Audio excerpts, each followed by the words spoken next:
네, 여러분 안녕하십니까. 3부 진행을 맡은 고발뉴스 이상호 기자입니다. 여러분 어떠세요? 저도 지금 1, 2부 지켜봤는데 너무 재밌네요. 그리고 사실 이 청와대 출출간에는 정말 많은 기자들이 취재를 하고 계십니다. 그런데 뉴미디어 풀을 이렇게 만들어 주신 그 큰 뜻이 있으신데 저희가 오늘 그 뜻의 일부라도 보답을 하고 있는 것 같습니다. 여러분들이 뉴미디어는 이전 숨길 수가 없어요. 숨길 수가 없습니다. 이 매력을 감출 수가 없네요. 오늘 보니까 많은 분들 댓글로 강훈식 비서실장 응원하는 그런 댓글을 올려주고 계시는데요. 다른 기존의 인터뷰 분위기와 달리 좀 편하게 3부에서는 마지막 매력을 좀 더 발산할 수 있는 기회를 좀 드려볼까 합니다. 함께 해주십니다. 뉴스핌의 김미경 기자. 네, 안녕하십니까. 뉴스핌의 김미경입니다. 네, 뉴미풀 저희 부간사님이십니다. 그리고 3프로TV가 가장 잘생긴 기자를 오늘 보내주셨습니다. 이주호 기자. 네, 안녕하세요. 3프로TV 이주호 기자입니다. 권 팀장이 좀 아직 얼굴이 좀 안 된다 그래서 네. 대신 보냈어요. 이거 본인이 이렇게 말할 수 있구나. 되게 용기 있는 기자다. 그러니까 여기까지 올 수 있었다고 합니다. 3프로TV가 분위기가 상당히 자유로운 회사인 것 같아요. 자유로워요. 네. 네, 좋습니다.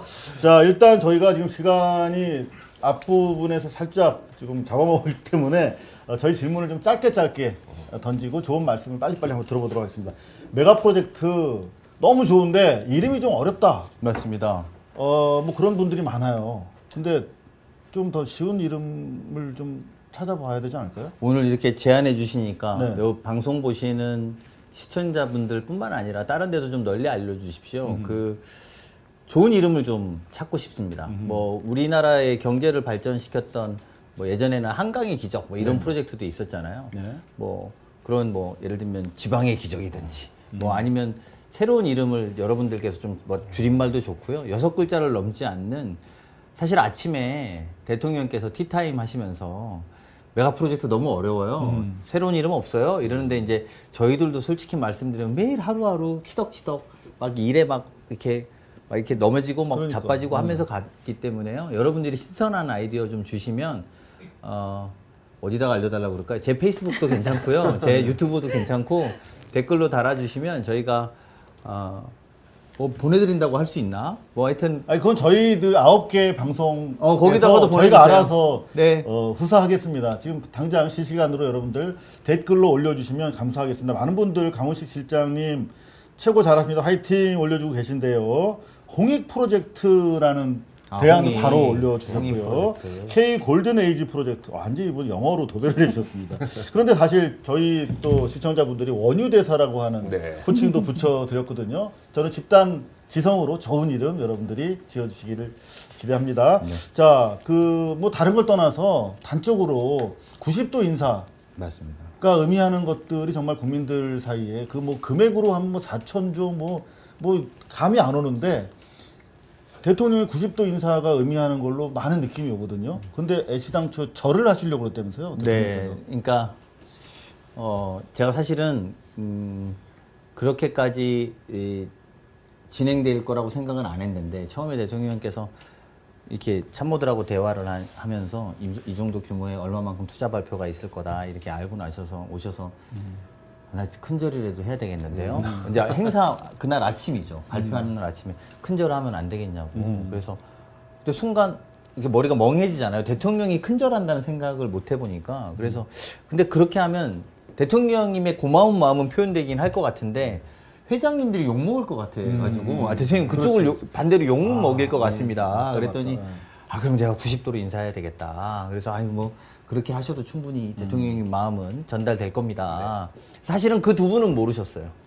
90도 인사하는 거는 저는 알고 있었고 그 두 분은 모르셨어요. 그 화면 보시면 약간 어색해 하세요. 약간 이거 어떡하지? 약간 그 두 분들이 네. 그 어정쩡 하셔갖고 인사를 하시니까 같이 봤잖아요. 그래서 그거는 짜고 한 게 아니라 뭐 대통령님만 알고 집행을 했었고요. 대통령 정말로 너무나 감사하고 지역 균형 발전이라는 걸 실천하기 위해서 뭐가 필요하냐. 이전 정부, 특히 우리 민주진보 정부에서는 지역 균형 발전을 계속 노력해왔지만 뚜렷한 성과를 만들지는 못했는데 어떻게 해야 될까, 어떻게 해야 될까 하다 기업 투자가 그렇게 가준다고 하니까 너무 즐겁고 또 너무 감사하고 그리고 이 프로젝트를 청와대 시그니처 프로젝트로 생각해야 되겠다고 저희가 마음을 먹고 진행을 할 계획입니다. 네.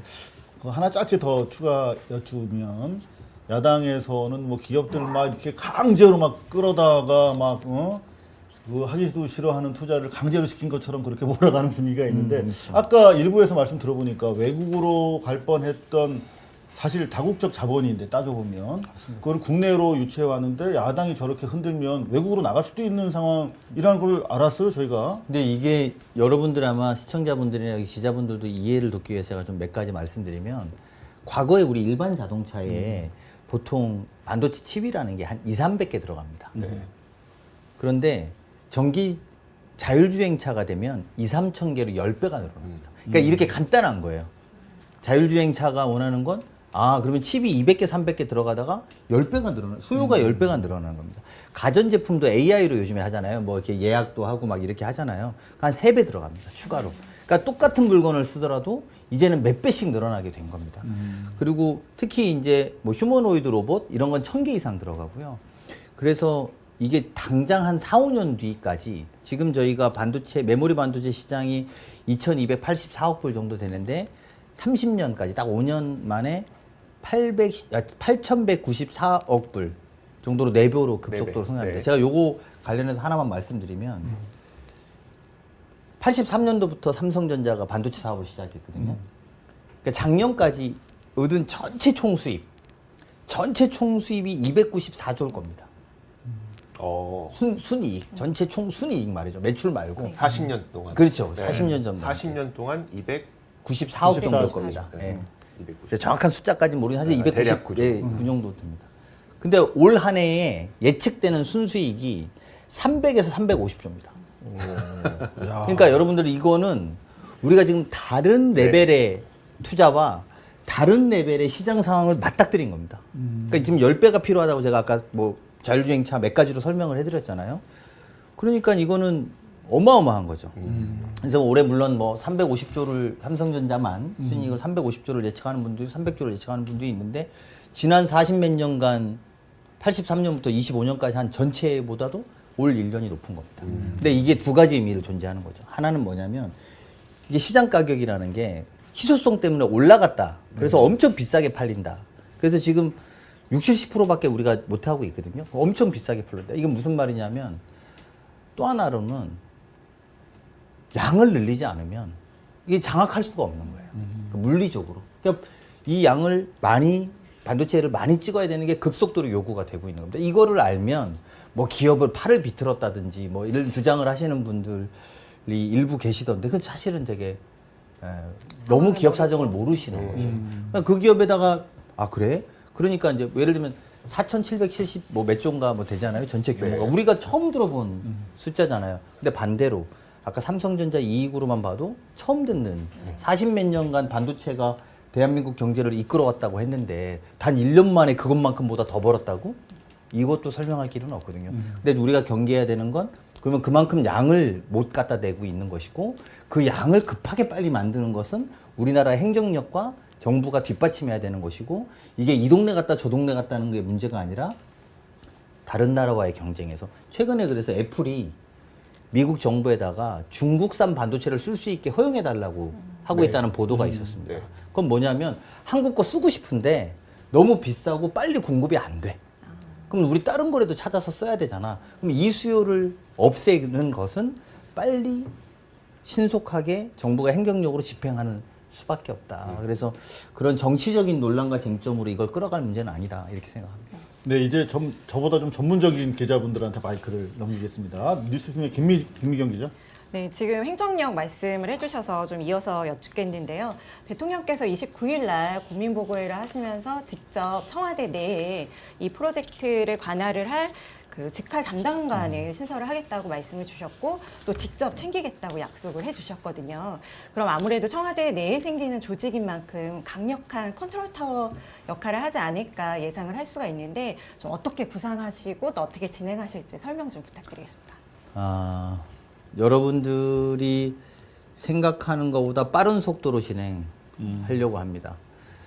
저는 언젠가부터 지도자들을 보면서 내가 아까 해외 정상의 지도자들을 보면서 what to do가 중요한 게 아니라 how to do가 중요하다고 생각합니다. 이제 앞으로 지도자의 덕목은 뭘 할 거야 말하는 건 많은 지도자들이 합니다만 어떻게 할 건데 이거를 말할 수 있는 사람은 많지 않을 거라고 보고 이재명 대통령은 how to do를 말할 수 있을 겁니다. 많은 분들이 이런 이야기 합니다. 야, 그게 그렇게 짧은 기간 안에 그게 가능해? 지금까지 우리가 본 적이 없는데 그게 안 될 텐데 이런 문제 제기를 많이 하시고 우리는 그런 저항과 우려, 걱정들을 넘어서는 모습을 보여드려야 된다는 것이고 그게 how to do로 반영되도록 노력할 계획입니다. 그래서 그렇게 할 것이고 그거를 담당하는 분을 지금 고민하고 있고 머지않아서 여러분들께 보고 드릴 수 있을 거다. 그리고 그분은 당연히 청와대에서 직할 체제로 운영될 수 있도록 최단기간으로 보고할 수 있는 시스템으로 운영할 수 있도록 아마 보고될 거고 또 그 과정도 국민 여러분들께 어떻게 진행되고 있는 게 보이도록 저희가 할 계획을 갖고 있습니다. 네, 김미경 기자. 네, 속도 말씀을 주셨으니까 좀 이어서 여쭤보면은 실장님께서도 파격적인 속도를 좀 예고를 하셨어요. 2년 내에 인프라 시설 다 마무리하고 또 임기 내에 완공하겠다. 이것도 정말 굉장한 속도전이 아닐 수가 없는데 근데 사실은 기존에는 한 뭐 9년 정도까지 걸릴 정도로 시간이 많이 걸렸던 사업을 이게 어떻게 2년 만에 혹은 4년 만에 다 할 수 있을까 또 기대도 되고 걱정도 되는 게 사실인데요. 좀 그 속도전 어떻게 해결을 하실지 궁금합니다. 생각해보면 저는 이렇게 막 정쟁적인 이슈에 별로 말하고 싶지는 않습니다만 정쟁적으로 확장되는 거에 대해 말하고 싶지 않습니다만 사실 문재인 대통령 때 저희가 신재생 에너지를 호남에 하면서 진행을 해왔고 그게 윤석열 정부를 지나면서 조사나 수사로 인해서 주춤거리고 일부는 되게 중국한테 따라잡혀서 중국의 태양광 싼 패널에 우리가 먹히고 전기 오토바이는 한국산을 찾기도 어려운 지경까지 간 것에 대해서 전 부정할 수 없다고 봅니다. 즉 정치가 이 문제에 합심해 준다면 전 충분히 해결할 수 있을 거라고 생각합니다. 인허가의 문제라든지 또 뭐 용수 공급, 지자체 인허가, 또 전력망 확충 같은 것들이 대부분 지연 사유고 그것들도 사실 확인해 보시면 전력망 확충은 한전에서 보내는 시간이 제일 많고요.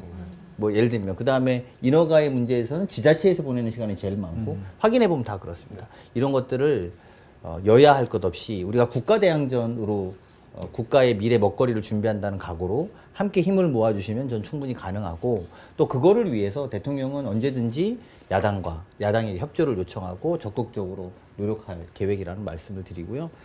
뭐 지금도 제가 뭐 지난번에 백브리핑에서 용수 공급이 뭐 안 된다고 그래서 제가 자초지정 대략 설명해 드리고 아마 기후부가 확인도 해 주시고 이러셨을 텐데요. 준비는 돼 있습니다. 그리고 다만 이게 정쟁으로 흐르지 않게 하는 것. 그래서 또 다른 중단이나 또 다른 딜레이를 만들지 않게 하는 것은 우리가 신재생 에너지 때 본 것처럼 좀 힘을 모아주시는 게 필요하다. 이 말씀 드리고 싶습니다. 네, 우리 김미경 기자 확실히 질문의 격이 다르다. 뭐 이렇게 칭찬들 많이 해주시고 답은 더 좋다. 뭐 이런 말씀드립니다. 기왕에 뭐 질문하실 때 하나 더 해주시면 어떨까요? 네. 이거 국민분들이 굉장히 관심 있어 하실 사안이라서 제가 여쭤보면은 대통령께서 어제 국무회의 진행하시면서 이제 미사용된 카드 포인트를 이제 포함해서 뭐 멤버십 포인트 같은 게 수십 조가 사용이 안 되고 있는데 이거 지역 화폐로 좀 전환하는 방법 찾아봐라 이렇게 주문을 하셨단 말이에요. 그래서 제가 추가로 좀 찾아봤더니 지난해 말 기준으로 이 미사용 카드 포인트하고 뭐 미거래 투자자 예탁금 그리고 미수령 배당금을 합쳤더니 한 18조가 넘는 걸로 나오더라고요. 그래서 물론 이제 지난해 말 기준입니다. 그래서 이걸 정말 지역화폐로 전환을 해서 사용을 할 수 있는 건지 기대가 굉장히 크실 것 같아요. 국민분들 좀 어떻게 진행될지 말씀 좀 부탁드릴게요. 청와대에서 이게 이제 사실은 저희들이 이제 분석한 바로는 맥시멈 다 이게 분야가 굉장히 많습니다. 뭐 이를테면 문화체육관광부에도 있어요. 뭐 어디 업체를 말하기는 어렵지만 화장품사도 포인트가 쌓이잖아요. 그리고 뭐 카드사는 당연하고요. 항공사 마일리지도 있고요. 그럼 이제 국토부죠. 항공사 마일리지. 카드사는 금융입니다. 그래서 이제 저희가 대통령님한테 보고 드릴 때는 대통령님이 국무회에서 말씀해 주셔야 될 것 같다. 왜냐하면 이게 전 부처에 관할돼서 너무 많은 돈들이 숨어 있고 이게 매년 생기는 게 저희가 추정해 본 걸로는 이게 확인한 걸로는 아직 한 8, 9조까지는 나왔고요. 추정해 본 걸로는 매년 20에서 25조 정도까지 될 가능성이 있다는 겁니다. 물론 이제 그게 그 기업의 부채랑 연결돼 있는 경우들이 많습니다. 네. 그래서 그런 회계적인 처리 문제라든지 뭐 이런 것들이 좀 정리돼야 되는 것들이 애로사항은 있습니다만 매년 20에서 25조 정도가 이렇게 나온다면 이거를 지역화폐로 우리 과거에 그 숨은 세금 자기가 세금 내서 이렇게 한 번에 클릭해서 볼 수 있게 했던 기능이 있었거든요. 내 카드 포인트를 한 번에 클릭으로 전부 다 긁어서 볼 수 있는 것을 한번 개발해 보자. 우리 정부에서 그런 목표를 가지고 대통령님이 한번 말씀을 하신 거고요.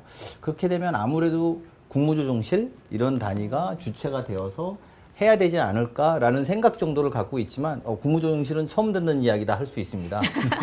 왜냐하면 지금 날것은 네, 아주 완전 날것이라서 아마 오늘 내일 뭐 모레 정도 지나면서 이제 자리를 잡겠지만 이게 전체 부처를 관할해야 되고요. 그래서 그것만 된다면 한 번의 클릭으로 내가 사실은 지금까지 기업의 마케팅 수단으로만 전락해버린 카드 포인트들이 있는 게 사실이잖아요. 그거를 기업도 이제 좀 책임감 있게 할 수 있는 약속을 지키라고 내놓고 또 우리 이 국민들도 카드 포인트는 다 지역화폐로 내가 써서 또 소상공인 이런 쪽에 더 할 수 있으면 그렇게 하는 게 맞겠다라고 생각하고 추진을 할 거고요. 뭐 얼마가 걸릴지 모르겠습니다만 그리 오래 걸리지 않도록 노력해서 국민 여러분께 보고를 드리도록 하겠습니다. 네. 한성숙 총리님 가시자마자 큰일 맡으셨네요. 아, 그렇죠. 네, 지금 뭐 참 많은 분들 함께 해주고 계신데요. 원유대사 훈식이 형 열심히 하는 모습 최고. 오름님, 훔더벨트님은 청와대에서 기자들과 이렇게 직접 소통하는 방송 너무 좋다 이렇게 해주셨는데 저희 뉴미디어 풀의 또 자랑입니다. 작지만 강한 3프로 TV의 이주옥이죠. 네, 메가 클러스터가 진짜 전 세계 화두가 되고 있는 것 같습니다. 어제 보니까 파이낸셜 타임즈 일면이 메가 맞습니다. 클러스터로 장식됐더라고요. 제가 경제 쪽에서 한 10년 넘게 있었거든요. 한 15년 있었거든요.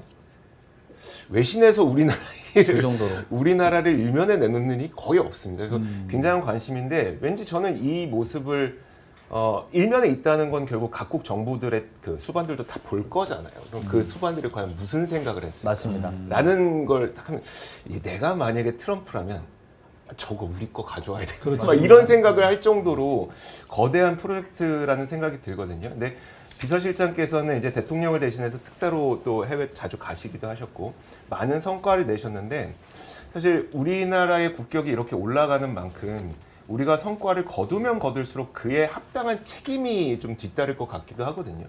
그러면 이제 그 성과를 발표하시면서 뭐 저희에게 구체적인 내용들을 공개할 수는 없겠지만 어떤 국제적인 약속을 해달라는 어떤 그런 요구를 받으셨을 때 그럴 때 어떤 좀 느낌이신지 혹시 에피소드를 통해서 우리 국민들이 좀 접할 수 있을 만한 그런 것들이 있을까요? 아니 일단 질문을 두 가지 주셨는데 한 가지 먼저 말씀드리면 저희가 우려하는 바입니다. 트럼프 뭐 대통령이 그렇게 될지 또 누가 그렇게 될지 모르겠습니다만 대통령을 모시고 정상회담을 진행하다 보면 정상회담을 보면 이거 뭐 정정해달라고 해서 정정 잠깐 해드릴게요. 제가 칼둔 총장을 처음 만난 계기가 G20이라고 했는데 경주 에이펙인데 제가 헷갈렸습니다. 하여튼 뭐 그 정정을 바로 해드리고요. 그 정상을 만나다 보면 크게 두 가지 요구가 제일 많습니다. 오늘 처음 이 자리를 빌어서 밝히면 반도체 공장 우리나라에 지어주면 안 되냐. 두 번째가 한국의 무기를 좀 빨리 살 수는 없을까. 네. 이 두 가지입니다. 아마 나토라고 하는 네. 단위에서 가장 많은 무기를 수출하는 나라는 미국이고요. 그 다음은 대한민국입니다. 그래서 사실은 나토에서도 우리나라의 대통령에 대한 위상은 다를 겁니다. 이 두 가지가 제일 요청이 많습니다. 한국 대통령 만나면 만나자. 그리고 이거는 또 대부분 이 두 가지 아젠다가 다 대통령 정도 돼야 대화를 할 수 있는 내용이에요. 네. 그래서 말씀하신 것처럼 어느 나라가 야 한국에서 그 여야 그렇게 싸우고 말이야 이 동네냐 저 동네라고 하는데 우리나라로 와. 우린 좋아. 우리는 다 해줄게. 그리고 우리 투자자들한테도 내가 알려줄 거야. 거기 가지 마. 저렇게 싸우는 애들한테. 네. 이게 제가 두렵다는 겁니다. 그리고 그걸 우리가 지켜주셔야 됩니다. 저는 그런 문제, 그래서 제가 아까 국가대항전이라고 표현한 건데 만약에 그렇게 된다면 정말 정말 그거는 국민들한테 큰 죄를 짓는 것이다. 그래서 내 동네에다가 안 해줘서 서운해가 포인트가 아니라 야 빨리 하자. 그리고 더 많이 하자. 공급이 이렇게 절대적으로 부족하다니까 다음번은 또 어디로 할래? 네. 이렇게 좀 생산적으로 하고 또 지자체들도 아 이게 더 되는 걸 수 있구나. 그 아마 그 프레젠테이션에 기업들이 한 걸 보면 반도체가 필요한 숫자가 이렇게 기하급수적으로 오르거든요. 근데 지금 여기가 여기 정도 포인트에 있다는 거예요. 이렇게 앞으로 오를 일밖에 없는데 그럼 앞으로 더 투자하거나 더 많이 해야 될 수도 있잖아요. 근데 이런 부분들이 사실은 또 국민들한테 소구가 되어서 빨리 준비해야 되겠다. 이거 한 가지 있고요. 뭐 또 그다음에 에피소드. 국민적 요구, 그러니까 그 국제적 약속에 대한 어떤 요구를 받으셨을 때 네. 어떤 느낌이신지. 아니 뭐 뿌듯하죠. 뭐 이거 같이 해보자 그러면 저희는 뿌듯하죠. 네. 근데 감사한 것은 저희가 이제 뭐 설득하면서 저희 이제 주로 제가 가는 일들은 예쁘고 좋은 자리는 별로 없었고요. 이렇게 좀 어렵고 힘든 자리가 주로 뭐 전쟁 났는데 기름 구하러 가기 뭐 예를 들면 도전 과제 전쟁 난 데 가서 기름 구해 오기 네. 뭐 이런 거였거든요. 그러니까 이제 사실은 근데 그 나라 가면 또 이러저런 요구를 하시죠.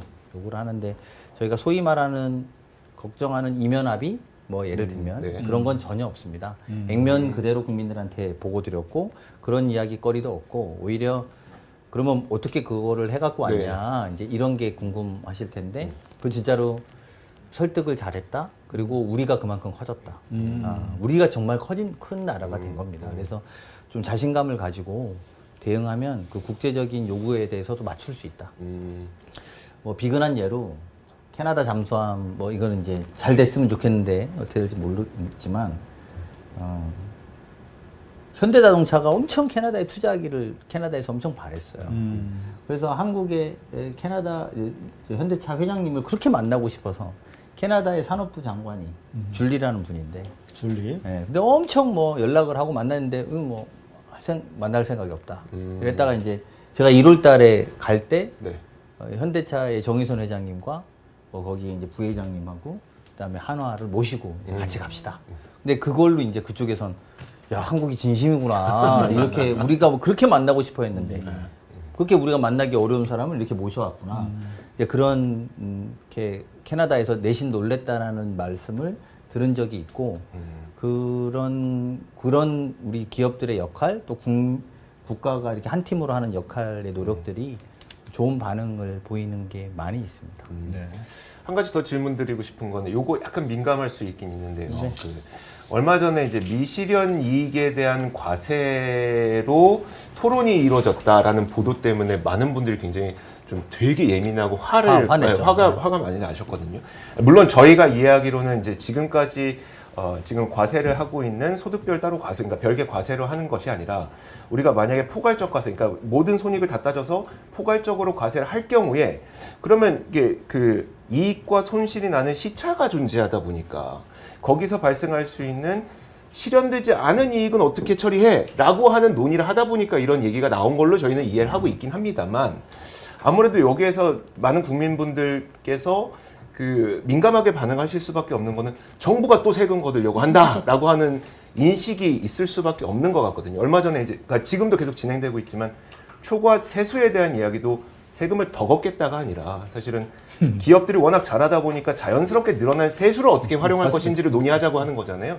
근데 이것도 이렇게 민감하게 반응할 수밖에 없는 건 결국 정부가 세금을 더 걸으려고 하는 것 같아라고 하는 어떤 각인된 어떤 게 있는 게 아닐까. 그게 각인인지 가짜 뉴스인지는 따져봐야 되는 문제인데. 그러면 이제 결국 이재명 정부의 그 증세에 대한 입장이 어떠신지 좀 말씀해 이제 주세요. 사실관계로만 명확하게 말씀드리면 일단 그 토론회 이후에 들었습니다. 저희가. 네. 그러니까 무슨 말씀인지 아시겠죠? 저희가 토론회를 그 뒤에 그런 일이 있었어? 사전에 모르셨나요? 전혀 네네. 몰랐던 내용이죠. 그러니까 이제 저희가 무슨 계획이 있었으면 뭐 그런 것도 알고 그럴 텐데 네네. 전혀 뭐 그리고 국회에 있는 그 많은 토론회를 청와대가 뭐 알고 있거나 뭐 그렇지는 못합니다. 의원님들 한 분이나 또 이거는 아마 한 6, 7분하고 뭐 양대 노총뿐만 아니라 시민사회단체가 같이 열린 토론회였던 걸로 제가 뒤에 들었습니다. 네. 워낙 많은 분들이 화내셔서 아 그래? 그게 뭐지? 약간 이렇게 확인했던 있는 대로 말씀드리면 그런 거고요. 저희는 뭐 지금 어떤 정부든 마찬가지일 거라고 봅니다. 증세 자체는 매우 부담스러운 일이고 정부의 입장에서는 쉽게 선택할 수 있는 문제는 아닙니다. 그리고 지금 정책적 수단으로서 그렇게 쉽게 논의하고 뭐 풀어갈 문제는 아니다. 그래서 그런 문제에 대해서는 신중하게 고민하고 있지 이런 방식으로 국회에서 막 이렇게 해봐라 이런 방식으로는 지금까지 논의한 적은 없다. 이렇게 말씀을 드리겠습니다. 네, 지금 뭐 참모분들께서 좀 빨리 끝내야 된다고 지금 약속된 시간을 살짝 저희가 오버하고 있습니다. 아니 괜찮습니다. 뭐, 그만큼 이제 해주실 말씀이 많으신 분입니다. 많은 분들 함께 하시면서 강 실장 얼마나 더 발전할지 기대된다. 아닙니다. 원유대사 인물보다 실력이 더 낫네요. 뭐 이 정부 너무 든든해요. 이게 많은 분들 댓글로 소통해 주셔서 감사한데요. 저희가 뉴미디어 풀을 만들어 주시고 이렇게 또 오픈 스튜디오까지 준비해 주신 만큼 저희 뉴미디어 9개에서 앞으로 더 막중한 책임감을 가지고 더 많은 정말 소통을 해 나가야겠다라고 생각이 됩니다만 그래도 오늘 오픈 스튜디오 첫날인데 네. 정말 많은 특종을 오늘 암암리에 사실은 던져주셨습니다만 하나만 더 한번 요청을 해볼게요. 마지막으로 짧게. 지금 메가 프로젝트 많은 분들이 무슨 댓글로 한올 프로젝트 뭐 계속 이름을 장명해주고 계신데 어찌됐든 간에 메가 프로젝트 향후에 추가로 또 예정인 대규모 프로젝트가 있다는 설이 있던데. 예, 또 뭐 요거 두 가지로 말씀을 하나 드릴게요. 아까 제가 상황은 다 설명했습니다. 그러니까 일반 자동차 2, 300개 들어가던 게 이제 자율주행 좀 2, 3천 개 들어가면 차 한 대에 필요한 게 10배씩 칩이 필요해지는 상황입니다. 그 생산 능력이 늘어날 수밖에 없고 만약에 대한민국 전체뿐만 아니라 자율주행 차가 얼마만큼 빠른 속도로 전파되느냐도 또 달려 있는 거죠. 그래서 이거는 기업들도 예측하기 어려운 겁니다. 그래서 기업마다 약간의 온도 차이도 있습니다. 심지어 뭐 SK는 막 뭐 엄청 뭐 이렇고 뭐 삼성은 뭐 엄청 이렇고 이렇게 입장들이 조금씩 다릅니다. 그래서 저희도 이게 얼마만큼 어디까지 갈지 모르겠다. 제가 즉 바꿔 말하면 반도체가 지금까지는 슈퍼 사이클이라는 표현으로 썼습니다. 그래서 이 사이클이 내려가면 다시 꺾여 내려가고 그다음 또 이제 좀 어려울 때는 국가 경제도 약간 좀 주춤해졌다가 다시 사이클이 오면 이렇게 됐던 거잖아요. 그게 83년부터 지금까지 총 수익으로 얻은 게 293조고 올 한 해에 350조인데 이 사이클의 규모와 볼륨이 커진 거죠. 그리고 두 번째는 실제 이게 사이클이 생길 거냐는 의문입니다. AI 시대에. 다운이 없다. 아니 그러니까 그건 판단의 영역이죠. 모르는 거죠. 그러니까 판단의 영역이죠. 왜냐하면 이 저장 장치가 계속 필요할 거야 라고 하면 메모리를 계속 늘려가야 되는 거잖아요. 근데 아니 잊혀질 권리를 저장 장치에게도 주자. 예를 들어서 AI가 그렇게 되면 줄일 수도 있겠죠. 그래서 이 문제는 좀 다른 영역입니다. 즉 이 투자가 그래서 저희는 그렇게 표현하는데 완전히 지금까지와는 차원이 다른 투자 규모들이 벌어지는 거고 우리도 한국 경제에 대해서 그런 인식을 가져야 된다. 네. 네, 지금은 그런 상황이라는 것이 저희들의 판단이고요. 두 번째는 이제 이런 문제를 하는 데 있어서 자꾸 막 영남 소외 뭐 호남 뭐 이렇게 하는데 저는 좀 안타까운 게 우리가 이제 보면 산업의 쌀이라고 하는 철강이 포철이 이제 처음 했는데 65년에 논의하기 시작해서 73년에 첫 출선을 합니다. 그리고 광양제철소는 87년 돼서야 첫 출선합니다. 울산의 석유화학단지는 72년에 하고요. 여수는 80년에 한 10년씩 차이가 갭이 나왔었습니다. 그 인구 분포로 보면 대한민국 인구가 2천만 늘어나는 동안 영남 지역은 아마 제 기억에는 아마 그 260만이 늘어나고요. 호남은 170만이 감소했습니다. 대한민국이 2천만 늘어나는. 그러니까 그 정도로 지역 균형 발전의 측면에서 보면 소외되고 그 소외가 역설적으로 지금 기회를 만든 겁니다. 땅값도 싸고 우리가 좀 잘 만들면 하고 그리고 지지난 정부의 신재생 에너지 깔아놨던 것이 중간에 중단은 됐지만 또 기반이 됐고 그래서 정부도 이 부분에 대해서 마치 이게 지역을 차별했다라는 인식을 갖지 않기를 바라고 있고 또 정치권도 그렇게 오해하지 말고 한쪽이 너무 비정상적으로 기울었다면 그걸 바로 잡아 나가는 게 행정의 역할이지 그걸 또 우리가 팔 비틀어서 하지도 못하고요. 네, 그런 건 오해는 안 하셨으면 좋겠고 향후에 더 많은 투자가 이루어질 수 있도록 국제 글로벌 기업들이 봐도 여기 한국은 할 만하다. 왜? 그렇게 길게 되던 게 이재명 정부라는 공간을 거치면서 뭐 9년씩 걸리던 게 2, 3년 안에 되는구나라는 걸 보여드려서 한국이 투자하기 더 좋은 나라가 되면 더 많은 투자가 있을 것이고 그 투자에 따라서 더 많은 지방 정부들이 혜택을 볼 거다 이렇게 생각하고 임할 생각입니다. 네, 향후 추가 예정인 대규모 프로젝트가 있느냐라는 질문에 부인하지 않았습니다. 대신 어디까지 갈지 모르겠다. 저희가 충분한 냄새를 맡고 여쭤봤는데 이 정도면 뭐 알아서 많은 분들이 기사를 쓰실 거라고 생각합니다. 자, 마무리해야 될 것 같습니다. 오늘 정말 바쁜 시간에 이 이재명 정부의 뉴미디어 정책이 반영된 뉴미풀 오픈 스튜디오 행사에 참여해 주셨는데 마무리 인사해 주시죠. 아, 네. 저 원래 60분 계획하고 왔다가 80분을 넘겨서 그 국민 여러분들한테 드리고 싶은 말씀은 예전의 미디어 환경하고 지금 미디어 환경이 확실히 달라진 것 같습니다. 일이 생기면 옛날에는 그 다음 날, 그날 저녁에 우리가 소위 말하는 조판을 보면서 다음 날 무슨 보도가 날 거라고 준비했다면 지금은 그 일이 생기면 1시간 안에, 심지어는 30분 안에 보도가 나오고 확산이 됩니다. 물론 언론인들도 그렇기 때문에 되게 신중하게 보도해 주셔야 될 거라고 저희는 생각하고 있고 가짜 뉴스도 그만큼 빠르게 확산되고 또 저희 입장에서 보면 저희가 하려고 하는 의도가 덮여질 때도 되게 많아서 안타까울 때가 많습니다. 하지만 반대로 이런 공간을 통해서 더 긍정적이고 또 정부가 잘하고 또 격려받고 또 필요하면 지적도 하시는 공간이 생기기 때문에 조금 더 여러분들과 가까워지고 조금 더 진실된 또 투명한 보도가 이루어질 수 있도록 협조하고 노력하겠습니다. 다시 한번 오늘 이렇게 저를 불러주셔서 감사하고요. 저 원래 재밌는 아이인데 재미없게 말씀만 드리고 오늘 가서 재밌었습니다. 죄송하게 생각합니다. 하여튼 네, 이렇게 불러주셔서 다시 한번 감사드립니다. 네, 감사합니다. 감사합니다. 이게 사실 시사 뉴스를 하면서 댓글이 이렇게 풍성하고 더 해줘요, 재밌어요, 감사합니다 이런 정부, 이런 비서실장 처음이 아닌가 싶습니다. 우리 오늘 강훈식 비서실장을 첫 손님으로 해서 앞으로 뉴미디어 풀 청와대 라이브 계속될 것을 약속드리고요. 마지막으로 대통령 춘추관 현장 담은 많은 이제 프로그램들을 오늘을 기점으로 해서 9개 사가 각자 또는 힘을 합쳐서 많은 프로그램들을 이제 송출해 낼 것입니다. 프로그램 예고 영상 마무리하면서 여러분들 인사 올리도록 하겠습니다. 시청해주신 여러분 대단히 감사합니다. 감사합니다. 감사합니다.